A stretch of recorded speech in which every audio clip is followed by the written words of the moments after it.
Hi everyone. तो इस video में हम लोग देखते हैं कैसे प्रोडक्ट ऑफ इलेक्ट्रोलाइसिस लिखते हैं। और तो इसमें सबसे पहले हम लोग ये देखते हैं कि AgNO3 का इलेक्ट्रोलाइसिस किया जाएगा सिल्वर इलेक्ट्रोड का यूज़ करके, तो फिर क्या प्रोडक्ट बनेगा। एक चीज़ ध्यान देना है कि इलेक्ट्रोड दो तरीके का होता है, ये चीज़ बहुत इंपॉर्टेंट है। एक होता है इनर्ट इलेक्ट्रोड, एक होता है एक्टिव इलेक्ट्रोड। एक्टिव मतलब कि जैसे कॉपर हो गया, जिंक हो गया, आयरन हो गया, सिल्वर हो गया, सब एक्टिव इलेक्ट्रोड होंगे। और जो रिएक्शन में पार्टिसिपेट नहीं करे, रिएक्शन नहीं करता, वो इनर्ट हुआ, जैसे कि ग्रेफाइट, प्लेटिनम।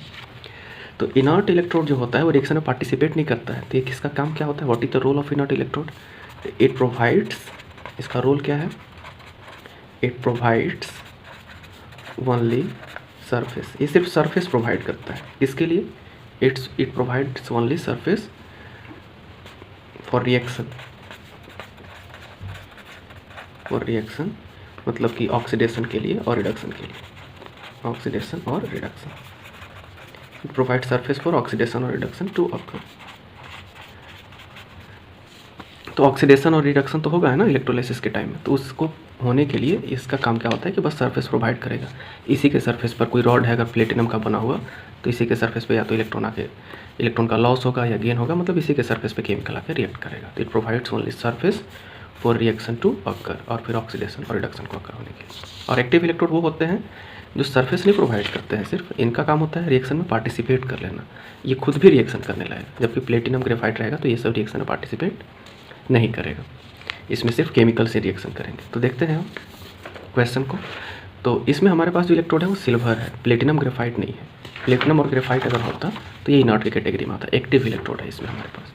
तो एक्टिव इलेक्ट्रोड में ना एक वह सॉल्यूशन का कोई रोल, मतलब कि H2O का कोई रोल नहीं होता है। जिसको क्रॉस नहीं करना है, मतलब अभी समझने के लिए क्रॉस कर रहे हैं, तो इसका कोई भी रोल नहीं होने वाला है इसमें, जब इलेक्ट्रोड एक्टिव दिख जाए तो सिंपली AgNO3 Ag+NO3- में से ब्रेक कर जाएगा। तो जब इसका रोल नहीं है तो इसको लिखने की भी कोई ज़रूरत नहीं है, ठीक है। अब इसके बाद हम लोग दो जगह पर रिएक्शन लिखेंगे, एट कैथोड, और कुछ रिएक्शन लिखेंगे एट एनोड। तो एनोड पे हमेशा होता है ऑक्सीडेशन और कैथोड पे हमेशा होता है रिडक्शन। कैथोड पे हमेशा रिडक्शन होता है। अब क्या है कि कैथोड पे हमेशा रिडक्शन होता है। रिडक्शन इसको हम याद रखने के लिए बताया था लास्ट वीडियो में भी कि कैथोड C से स्टार्ट होता है, कॉन्सोनेंट है, रिडक्शन R से स्टार्ट होता है, कॉन्सोनेंट है। तो कैथोड पे हमेशा रिडक्शन। वैसे ही एनोड A से स्टार्ट होता है, वॉवेल है, ऑक्सीडेशन O से स्टार्ट होता है, भी वॉवेल है। तो ऐसे हम लोग याद रख सकते हैं इस चीज़ को कि कैथोड पे रिडक्शन, एनोड पे ऑक्सीडेशन होगा हमेशा। तो इसमें क्या है ना कि एक हैबिट बना लेना है कि पहले कैथोड वाले रिएक्शन को लिखेंगे फिर एनोड वाले को लिखेंगे। तो होगा क्या कि एक चीज़ और है कि कैथोड पे जो होता है वो कैटायन ही रिएक्टेंट होता है। कैथोड पे हमेशा जो रिएक्टेंट होता है वो कैटायन होता है, हमेशा कैथोड पे कैटायन ही रिएक्टेंट होता है। और एनोड पे जो रिएक्टेंट होता है वो कैटायन एनायन दोनों हो सकता है। वैसे एनायन होता है, लेकिन एक्टिव इलेक्ट्रोड है, इसलिए यहाँ पे हम अभी इसकी बात नहीं करेंगे, आगे देखते हैं इसको अभी।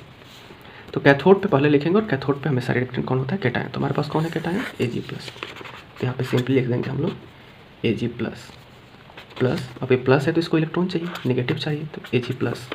एक इलेक्ट्रॉन को गेन करेगा और ये बन जाएगा Ag solid. Neutral salt, metal जब न्यूट्रल हो जाएगा तो उसके बगल में लिखेंगे स्टेट सॉलिड, और ऐसे एक्वस होगा। वैसे ही एनोड पे लिखना है अब। तो एनोड पे क्या है ना कि अगर इलेक्ट्रोड एक्टिव है, यहाँ पे हमारे पास एक्टिव इलेक्ट्रोड है, तो एक्टिव इलेक्ट्रोड के इसमें रिएक्शन लिखना बहुत आसान है। पहले आप कैथोड के रिएक्शन पर लिखो हमेशा। कैथोड पे कौन रिएक्शन करेगा, कैटायन। एनोड पे क्या करना है कि अगर एक्टिव इलेक्ट्रोड है तब एनोड पे ध्यान देना है, तो एनायन को नहीं लिखना। एक्टिव इलेक्ट्रोड अगर है तो इसी रिएक्शन को रिवर्स कर देना है, मतलब इसको Ag सिल्वर, ये प्रोडक्ट है तो इसको रिएक्टेंट साइड लिख दिए, और ये रिएक्टेंट को प्रोडक्ट साइड ऐसे लिख देंगे। मतलब कि हम लोग लिख देंगे Ag+ एक्वस प्लस इलेक्ट्रॉन, ये रिएक्शन होगा। ये जो रिएक्शन हुआ रिएक्टेंट है उसको प्रोडक्ट साइड लिख दिए, ये जो प्रोडक्ट है इधर एनोड कैथोड पे उसको रिएक्टेंट साइड लिख दिए। ऐसे ये होता है। अब यहाँ पे एक और एग्जांपल, ऐसा ही एक और हम क्वेश्चन देख लेते हैं। जैसे कि यहाँ पे हमारे पास है CuCl2 विथ प्लेटिनम इलेक्ट्रोड। पहले एक एक्टिव इलेक्ट्रोड का क्वेश्चन देख लेते हैं, ठीक है। अच्छा, पहले इसी क्वेश्चन को देख लेते हैं। तो अगर CuCl2 प्लेटिनम इलेक्ट्रोड पे, तो अब यहाँ पे ध्यान ये देना है कि हमारे पास इस बार जो है इलेक्ट्रोड प्लेटिनम है। प्लेटिनम इलेक्ट्रोड है मतलब कैसा इलेक्ट्रोड है, इनर्ट है। तो इनर्ट में जब हमारे पास इनर्ट रहेगा इलेक्ट्रोड, तो वहाँ पे रिएक्शन को रिवर्स नहीं करना है। वहाँ पे रोल कैटायन का भी होगा, वहाँ पे रोल एनायन का भी होगा। तो सबसे पहले हम लोग हैबिट बना लेते हैं, पहले लिखेंगे हमेशा कैथोड पे। और कैथोड पे जैसे हम बताएं हमेशा किसको लिखना होता है, कैटायन को लिखना होता है, रिएक्टेंट। तो कौन है हमारे पास कैटायन, Cu2+ और H+। क्यों लिखे हैं यहाँ पे, क्योंकि एक्वस बोला है। और CuCl2 इसको भी ब्रेक कर लिए Cu2+ में और 2Cl- में।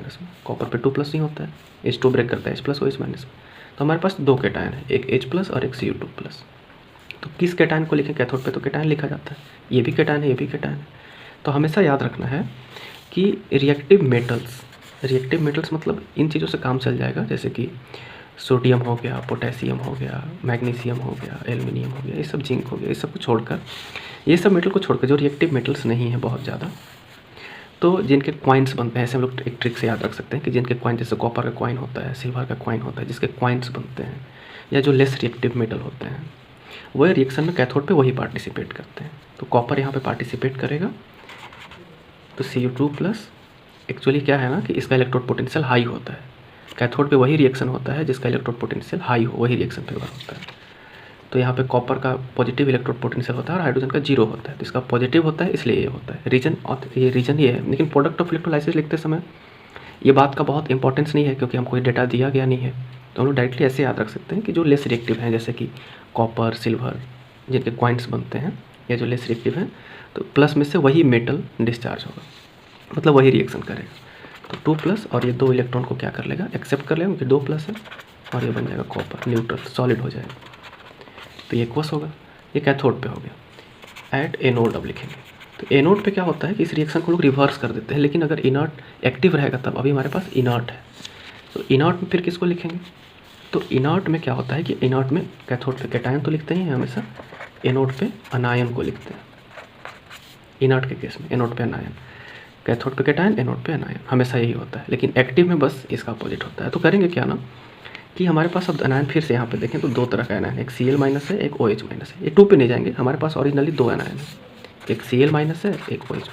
तो कौन डिस्चार्ज होगा, तो ट्रिक ये था इसका कि जिसमें कम एटम्स हो, इसमें एक एटम है Cl, इसमें 2 एटम, एक ऑक्सीजन एक हाइड्रोजन। तो जिसमें कम एटम हो, इसमें एक ही एटम है, इसमें 2 एटम है, तो जिसमें कम एटम होगा वही डिस्चार्ज होगा। यानी कि कौन डिस्चार्ज होगा, Cl- एक्वस, ये डिस्चार्ज होगा। Cl- से Cl2 गैस बन जाएगा, और 2 इलेक्ट्रॉन लिख देते हैं इधर, चार्ज बैलेंस हो जाएगा, 2 Cl लिख देते हैं इधर, क्लोरीन क्लोरीन बैलेंस, 2 माइनस और 2 इलेक्ट्रॉन ये बैलेंस। इसमें इलेक्ट्रॉन गेन हुआ तो इसमें इलेक्ट्रॉन लॉस होगा, तो ऐसे ही लिखते हैं हम लोग। तो ये कुछ क्वेश्चन थे, एक क्वेश्चन और देख लेते हैं यहाँ पे, विथ प्लेटिनम इलेक्ट्रोड। तो एक और सॉल्यूशन है हमारे पास, तो अगर इनर्ट इलेक्ट्रोड है तो ये लिखना ज़रूरी है। जैसे हमारे पास इलेक्ट्रोड, जैसे अभी देखें हम लोग, हमारे पास एक्टिव इलेक्ट्रोड था, तब वाटर का कोई रोल नहीं था। लेकिन जब इनर्ट इलेक्ट्रोड है तो अभी हम लोग देखिए कि वाटर का रोल यहाँ पे था, वाटर के H+ जो है H+OH- इसका रोल था। तो है क्या कि जब एक इनर्ट इलेक्ट्रोड रहे तो दोनों को लिखना जरूरी है। ये बात अलग है कि कंपेयर करने के बाद कभी कभी होता है कि H+ डिस्चार्ज नहीं हो, OH- डिस्चार्ज नहीं हो, दैट इज़ डिफरेंट थिंग, लेकिन लिखना उसको ज़रूर है। अब एक और सॉल्यूशन अगर है तो वाटर को भी ब्रेक कर लेते हैं, H+OH-, एक्वस होगा।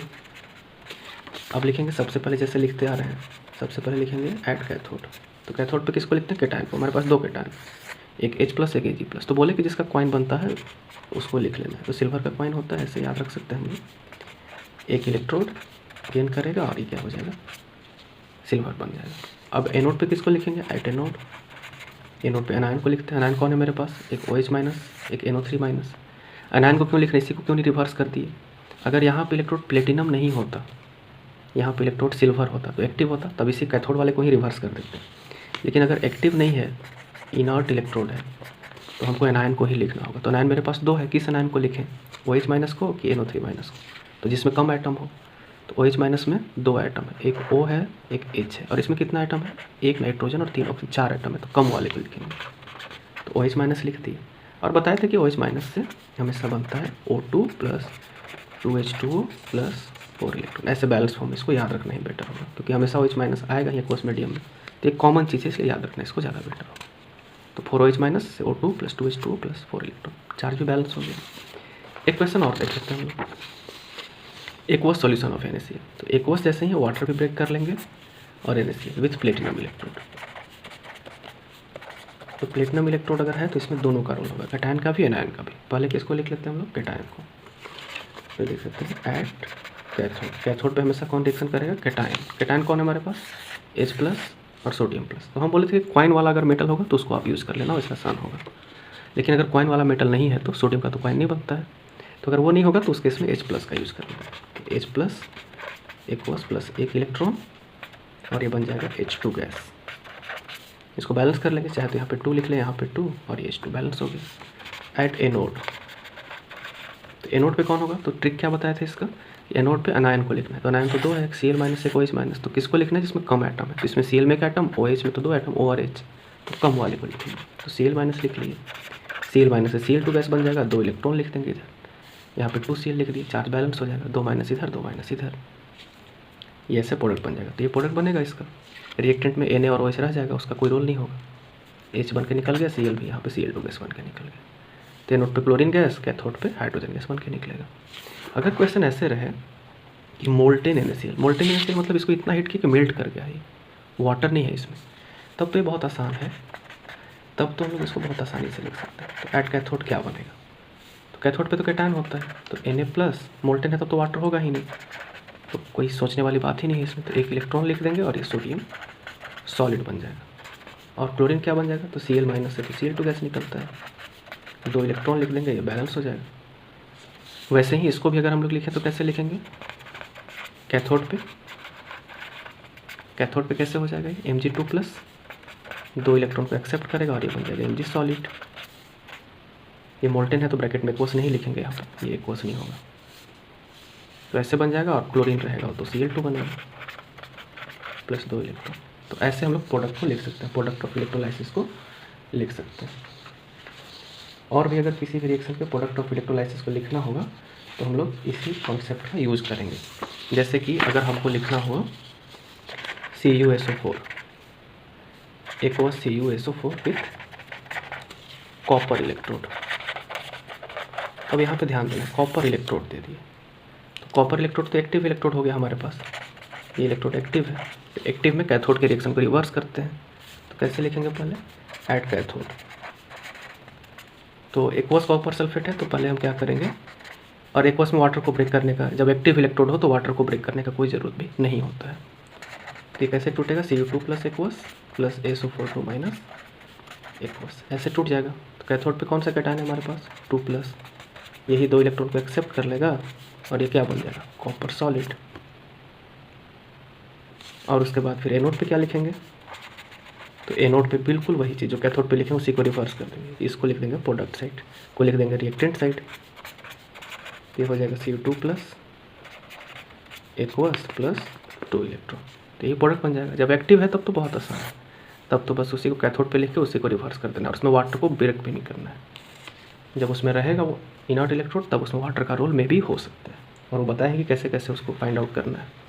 एक चीज़ और क्या है कि बहुत बार ऐसा होता है कि हम लोग देखते हैं कि ये प्रोसेस फिजिबल है, ये प्रोसेस फिजिबल नहीं है। जैसे कि इलेक्ट्रोड पोटेंशियल कहीं पे दिया हुआ रहे और अगर कहीं ये पूछा जाए कि ये प्रोसेस, जैसे कि एक क्वेश्चन देखते हैं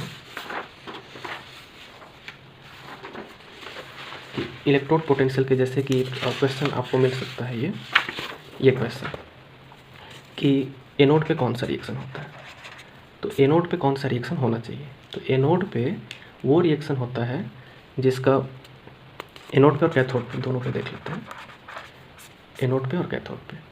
तो एनोड पे कौन सा रिएक्शन फिजिबल होगा और कैथोड पे कौन सा रिएक्शन फिजिबल होगा? तो एनोड पे वो रिएक्शन फिजिबल होता है जिसका हायर इलेक्ट्रोड पोटेंशियल होता है, और कैथोड पे वो रिएक्शन फिजिबल होता है जिसका लोअर इलेक्ट्रोड पोटेंशियल होता है।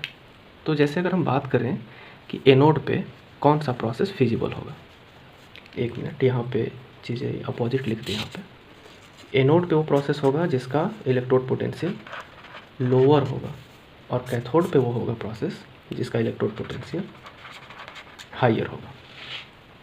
तो एनोड पे लोअर वाला फिजिबल होता है, कैथोड पे हायर वाला फिजिबल होता है।